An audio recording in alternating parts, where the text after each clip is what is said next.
third birth is realized when you get initiated into the chanting of the Gayatri mantra. And the fourth birth is realized when you accept the sannyas order. So in our Vaishnava Sampradaya, only men are allowed to take sannyas, but the ladies can go as far as accepting Brahmin initiation. I was listening to an initiation lecture that Prabhupada gave in Los Angeles in 1968. And in that lecture, Prabhupada said that initiation is just the beginning of spiritual life. It's a contract. The spiritual master agrees to take the disciple back to Godhead, and the disciple agrees to follow the instructions of the spiritual master. It's a contract that is being done, executed in front of the deities, in front of Prabhupada, in front of the spiritual master, and in front of the Vaishnavas. In this contract, the disciple agrees to live by certain spiritual standards. Spiritual guidelines are a must if we want to make spiritual advancement. With impure senses, impure mind, we are unable to appreciate the greatness of Krishna and the greatness of the process of devotional service. But as we chant and execute the regulative principles, no meat, fish and eggs, no intoxication, no illicit sex life, no gambling, purification is realized, and as we get purified, we appreciate the process of bhakti more and more. According to the Chaitanya Charitamrita, there are three different stages of chanting the holy names of Krishna. The initial stage is when you chant and commit offenses. The second stage is when you chant and you minimize the offenses. Third stage is when you chant without any offenses at all. So those who are accepting initiation must understand that their business is not only to chant 16 rounds,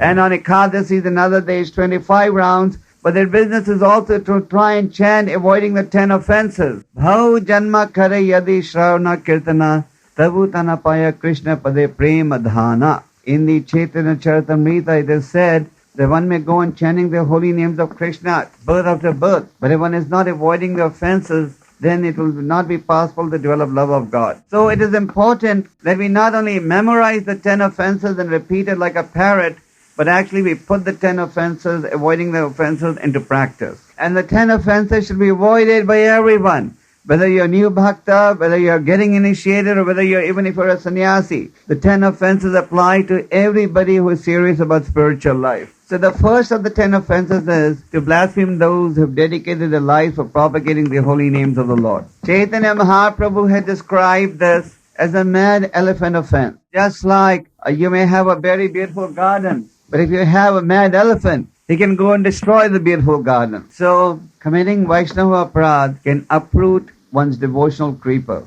We have seen in this Krishna conscious movement over the past 25 years, so many devotees had rendered very valuable service.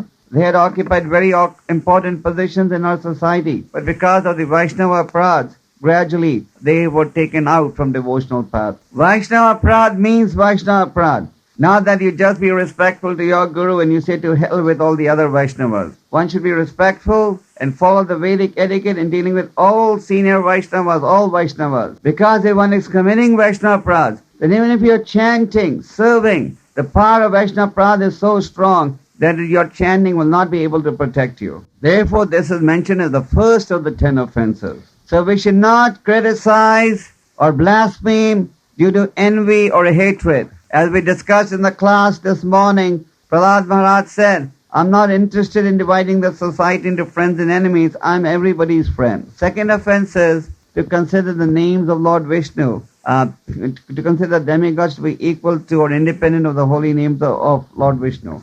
And the holy names of Lord Vishnu are non-different from the Lord. So these 2 points are important. Sometimes devotees lose sight of the vision, of the reality that the holy names are non-different from the Lord. This is the difference between material names and spiritual names. Material name, there's a difference between name and substance. But spiritually, there's no difference between name and substance. Therefore, it is said, Nama Chintamni Krishna Chaitanya Rasa Vigraha Purno Shuddha Nitya Mukta Bhinna Tvam Nama Naminaha.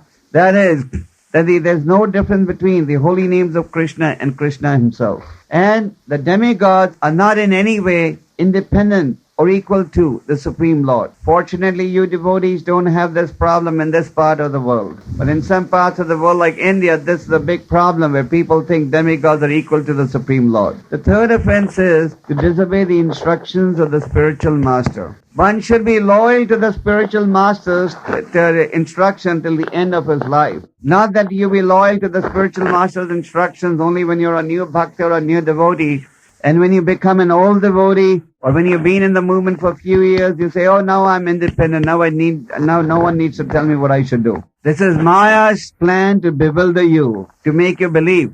Now you're an old devotee, now you know everything, you don't have to ask the spiritual master for anything. So, one should always regard the instruction of the spiritual master as one's guiding principle. Just like you cannot separate the body from the soul. Similarly, Bhaktivinoda Thakur has said, you cannot separate your life from the instructions of the spiritual master. The spiritual master is not pleased with some material offering. Like many times you see in many countries, disciple will go and give the spiritual master a lot of money, and he thinks the spiritual master can be pleased just by giving money. The real thing that pleases the spiritual master is when he sees the disciple developing attachment to Krishna and detachment to Maya. In our Krishna conscious movement, we all derive our knowledge, authority, power from the teachings of Srila Prabhupada, the founder Acharya of the International Society for Krishna Consciousness. Prabhupada occupies a very special position in ISKCON. He is like Vyasadeva is to Vedic scriptures. Like Vyasadeva is considered the authority because he's the compiler of the Vedic scriptures. Similarly, we in ISKCON consider Prabhupada as the founder Acharya and the source of all knowledge and instructions that we need to give to disciples. So the spiritual grandfather, Prabhupada, is always guiding and blessing us. Now, one should not think that the spiritual master should only tell me what I want to hear. The business of the spiritual master, Prabhupada said, is to find fault in the disciple. Why? Because when he sees some fault, it is his business to correct it. Rishabdev Maharaja said, one should not become a father till he can take his children back to God, till he can guide his children on the path back to Godhead. One should not become a spiritual master till he can take his disciples back to Godhead. So accepting disciples is a big responsibility for the spiritual master. Spiritual master undertakes to take these disciples back to Godhead as long as the disciples are following the spiritual path. So, if one is chastised or corrected by the spiritual master, one should not feel offended, but rather one should feel fortunate that somebody cares for him and somebody is trying to correct him or her so that the person can make progress on the journey back to Godhead. Also, one should not analyze or view the spiritual master from a material angle. In the Upadeshwaram, Rupa Goswami says that one should not analyze or examine or advance Vaishnava from any material angle. The spiritual master's qualification is that he should have control over the senses and be absorbed in serving Krishna.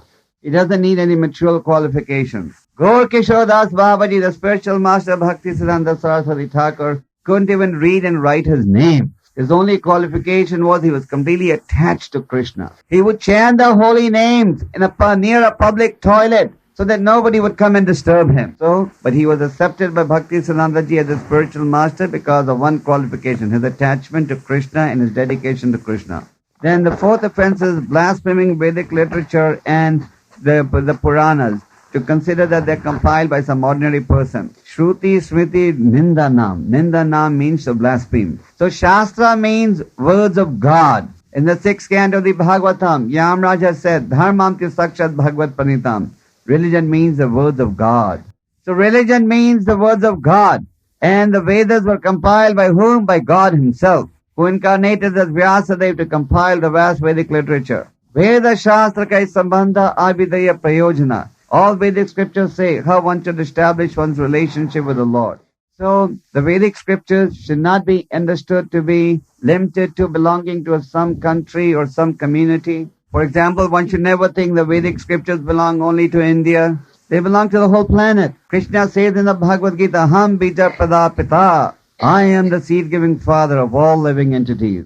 Not only the Vedas compiled by the Supreme Lord, but also the Puranas, which are 18 in number, are compiled by the Supreme Lord. Of the 18 Puranas, the topmost Purana is the Bhagavad Purana. Another thing is that we should not think that the Vedas contain message that is limited to a certain period in history. Just like, for example, even in India, you meet many people who say, oh, The Vedas were okay at one time, but now it's modern 20th century. The Vedas are not applicable today. The Vedas contain Sanatan Dharma. Sanatan Dharma means the eternal religion of the living entity. It means that was true yesterday, it is true today, it is going to be true tomorrow. Then the fifth offense is to give some interpretation to the holy names of the Lord. And the sixth is to consider the glories of the Lord to be imaginary. So one should not give interpretation to the holy names of the Lord, nor should one consider the glories of the holy name as described in the scriptures to be imaginary. The scriptures clearly say, Harinam, Harinam, Harinam eva kevalam, kalo nasteva, nasteva, nasteva eva gatiranyatha. All you need in this age of Kali is the name of Harinam, Harinam, Harinam eva kevalam. Eva kevalam means this is the only medium and no other medium is needed. So all you need is a holy name. And if one thinks that besides the holy name, he needs some other mantras, some other forms of worship, then that is an offense. So we should not consider the chanting of the holy names to be imagination. We should not think in our mind, oh, in the scripture that it said that chanting Hare Krishna is so powerful, but maybe it's not so powerful. This is just, brainwashing. And don't give any interpretation to the chanting of the holy name. Very clearly the holy name says, oh Lord, please engage me in your service. So don't concoct some artificial meaning of the holy name. Just like some commentators in commenting on the Bhagavad Gita have said, Krishna is the doctor and Arjuna is the patient.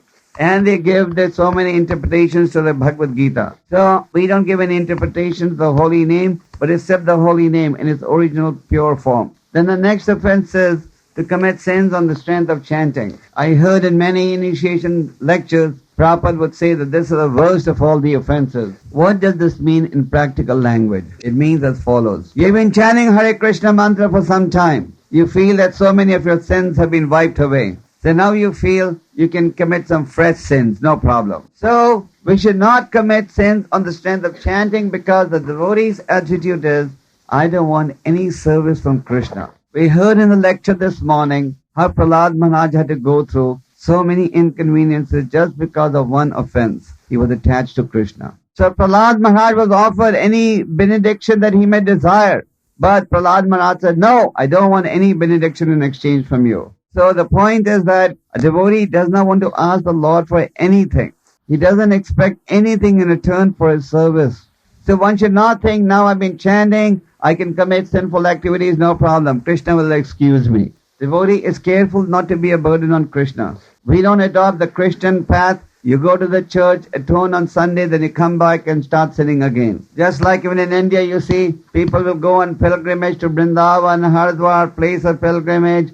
They will think that they have washed away all their sins. They'll have their bath in the Ganges. And as soon as they've had their bath, they start to smoke and do other nonsense activities. So no more sinning. Prabhupada in one initiation lecture in Los Angeles said that Jagai Madai were the most fallen of all men in society. So they came to Lord Chaitanya and Lord Chaitanya said, okay, you can go back to Godhead, but now you stop sinning. No more sinning. Once Prabhupada was giving japa beads to a devotee in Paris who was previously a butcher in his life. So when Prabhupada was handing him his beads, he said, now, no more sinning. So if you can avoid sinful activities and chant holy names and at the same time avoid the offenses, then your spiritual progress will be very rapid. And the proof of spiritual progress being rapid will be that Maya will appear more and more distant to you. Then the eighth offense is to consider the chanting of the holy name as one of the auspicious ritualistic activities that are offered in the Vedas as karma kanda. So what is karma kanda? Karma kanda means you perform certain religious duties, but in exchange you want material profit. Hiranyakashipu, we heard in the class, he was also doing some type of karma kanda activity. Karma kanda, you perform, you invite saints, you invite sadhus, you give them donation, you have a yajna, but then you do all this because you want some material desires to be fulfilled. I want a ticket to America, a ticket here, this facility, that facility in exchange for my chanting. Karma kanda has been compared by Narottam Das Thakur to drinking poison from a golden cup. So whether you drink poison from an ordinary cup or a golden cup, the result will be the same. So we should not consider the chanting of the holy names as one of the karma kanda activities. And the ninth offense is to preach the glories of the holy name to the faithless. So Chaitanya Mahaprabhu has told us, Jare Dako Tahe Kaho Krishna Upadesh. Whoever you see, please tell him about Krishna. So whoever we see, we tell him about Krishna. But the significance of the holy name, the deep meaning of the holy name, may only be revealed when one has developed some understanding of the holy name. Just like anybody you meet, you may tell him what your name is, but you don't tell him your secret. So preach to everyone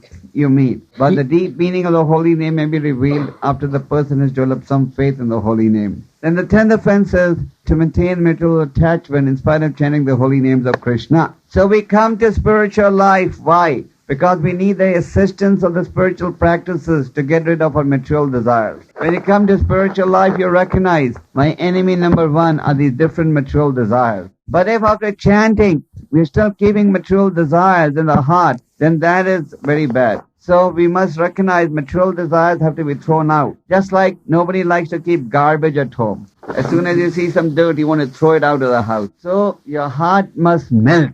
At the present moment, your heart is like a rock, black like a coal. And the heart is so hard like a rock, you can knock with any amount of hammer, it won't crack. You can try Jnana Yoga, Karma Yoga, Sankhya Yoga. All these things will not work in Kali. Hatha Yoga, it won't work. It won't crack the hard rock. But what will crack the hard rock is the chanting of the holy names of Krishna. So therefore we chant. But if you, even after chanting, your rock is not melting, then the Bhagavatam says in the second canto that your heart is made of a steel. So when the heart is made of steel, then even after chanting it doesn't melt. Just like there are many materialists, they eat meat, they kill people in abortions, but they don't feel sorry at all. They think everything they're doing is perfectly all right. So similarly, the devotees, sometimes they're chanting, but then the material desires are there, coming back, and you feel you're not doing anything wrong. It's okay.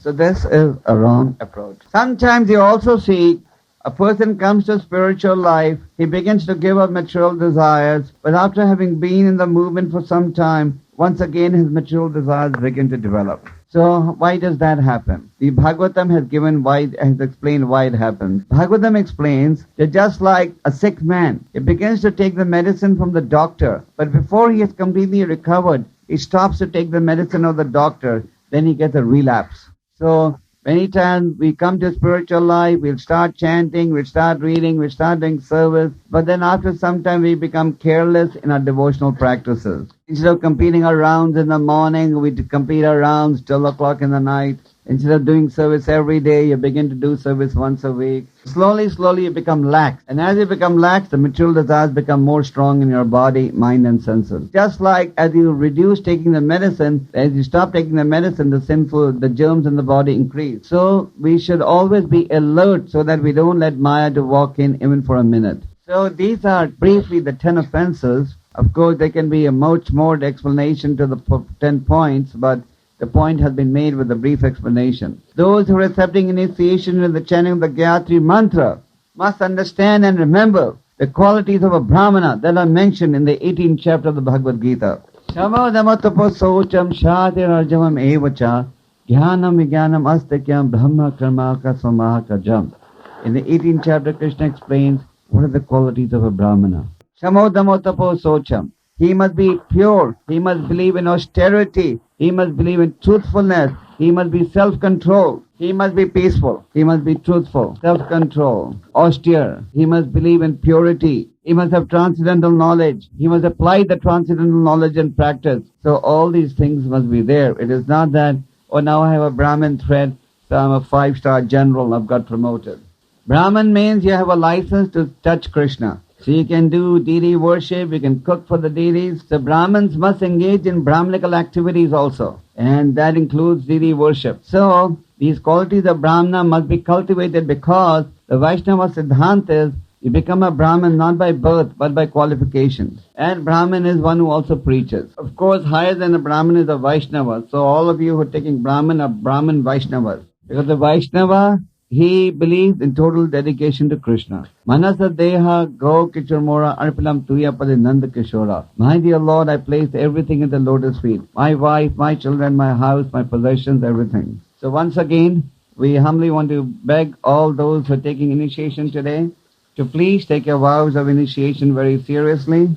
In the material world, there will always be duality, there will always be some disturbance. So whenever you notice some disturbance, please take shelter of senior Vaishnavas who may be there near you, and other advanced Vaishnavas, and the spiritual master, and the Shastras, and Prabhupada's teaching, and thereby protect yourself. Rupa Goswami has said there should be 6 types of rasas amongst devotees. One rasa is to reveal your mind to those who are more advanced, and the other is to take their advice. The other is to invite prasad and to serve prasad. Give in charity, accept in charity. So don't conceal anything. When Maya is striking you, when Maya is disturbing you, please reveal your mind. Don't feel embarrassed. And everyone should dedicate themselves to the important mission of Chaitanya Mahaprabhu, which is the preaching mission. Prabhupada has started a preaching mission that should preach from morning to night and take everyone back to Godhead. So, that is our position. Jivera Sarupaya Krishna Nityadas. We are the eternal servitors of Krishna in all situations.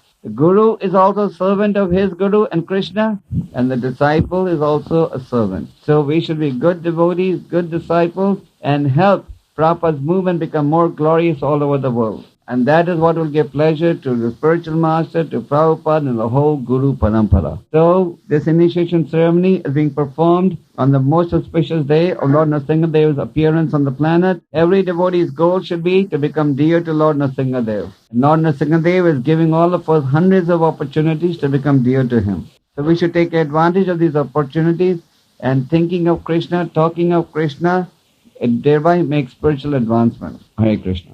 Hare Krishna, Hare Krishna, Krishna Krishna, Hare Hare.